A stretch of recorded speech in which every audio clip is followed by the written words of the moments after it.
Welcome back, fans and friends, for this upcoming video. This is the Black Bandit, I think series 27, Datsun 510. This is the 1971 version, as you can see there, 1075. It is not the newest release. They now have the vintage car. I had several of these. I have a little bit of an older one today, so hopefully I can get it over quickly, but it is a Tokyo Torque version of this car. I think this is from 2 years ago, Tokyo Torque Series 4. And we have the usual Greenlight stuff, the 8 Plus 164, and the limited edition diecast metal, and everything else in French. And this is 1 year later, the 1972 version of the Datsun 510. And there we go, contains one diecast vehicle. I think I do have a Bluebird, the M2 version of this car, so hopefully I'll get that out. And these are almost in every other series. And in fact, the series now, like I said, the vintage ad cars, the Black Bandit will have these cars. So if you're looking for this kind of vehicle collection, they're literally everywhere.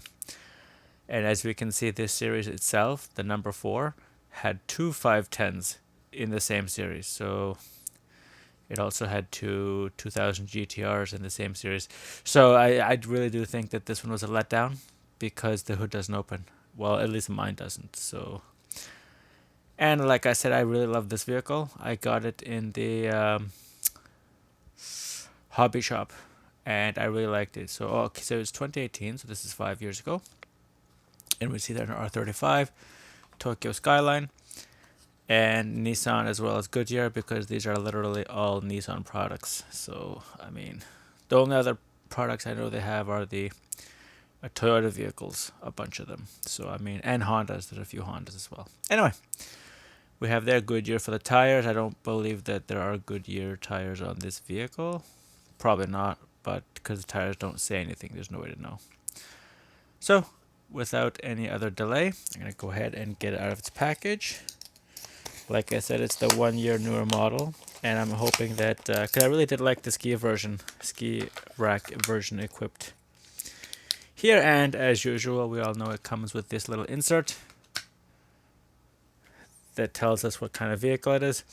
I guess I will start with the top, go to the front, and there we see no other issues. I do like it how the wipers are painted differently than the body. You see the defroster, you can see very easily into the cabin. This is a left-hand drive car, so not for the Japanese domestic market. Moving to the front,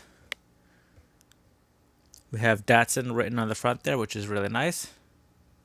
Can't complain about that. Both lights, this and that. The hood opens. Not easily, apparently, but I really hope it's just stuck. Oh, there it is. So it does open, it's just stuck.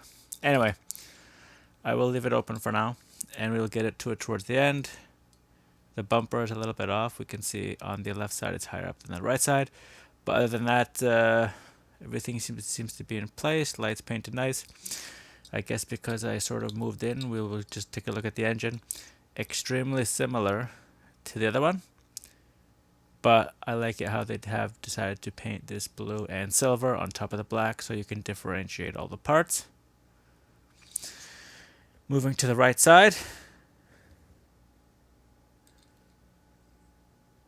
there we have this symbol. Everything here is painted a little bit differently. I will try to find out what that symbol is. Alright, we'll just carry on. It's a two-door vehicle. We have Datsun written on the side. We have the gas cap here on the right side. I do like the vented grille there. It is not, it is present here on that, but the symbol that was up here is not present on this version of the vehicle. And we can see that the rear window is painted a little bit off, like it's partially going down, while they have decided on this earlier version not to paint it at all.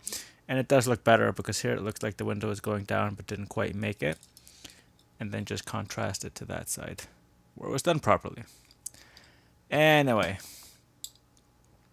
hubcaps look all done properly. No major wheel issues to speak of. Door handle painted differently. That's nice. Moving to the rear, we see the 510 there. Both lights, I believe they are inserts because we can see that little pin in the middle. Inserts both painted evenly. We see a little white on the inner side of each of them. Nothing on the license plate, so not thrilled about that. There's Datsun. So the top of the D is cut off.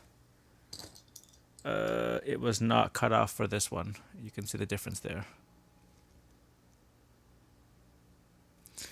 And there's the whole keyhole for the trunk, as it's the same. It's just that simple if you put something on the license plate.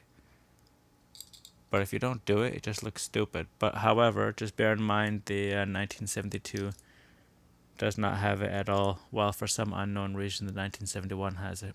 The front license plate. So I guess it's some states, Canada, at least Ontario, have front license plates. So anyway, other than that, we just have the muffler there on the left side. Nothing to complain about. Bumper is nice and level.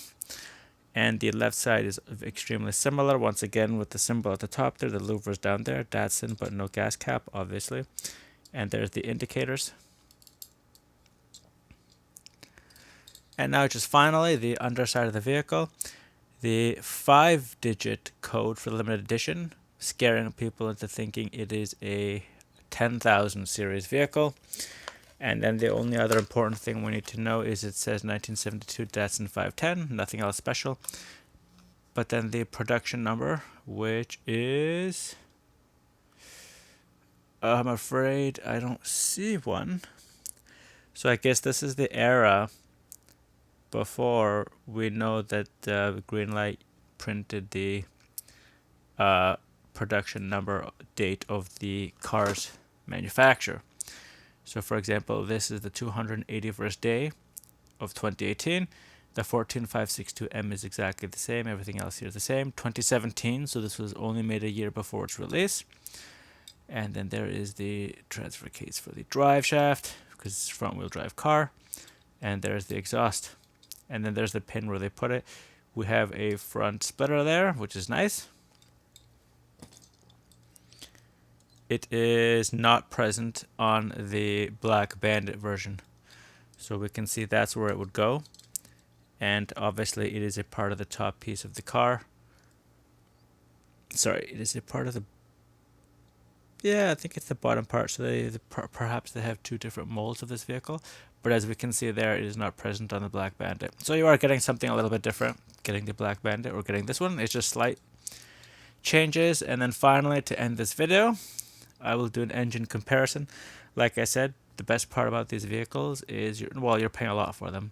So they better have something that, suppose if you buy a Mattel where it does not even open the door.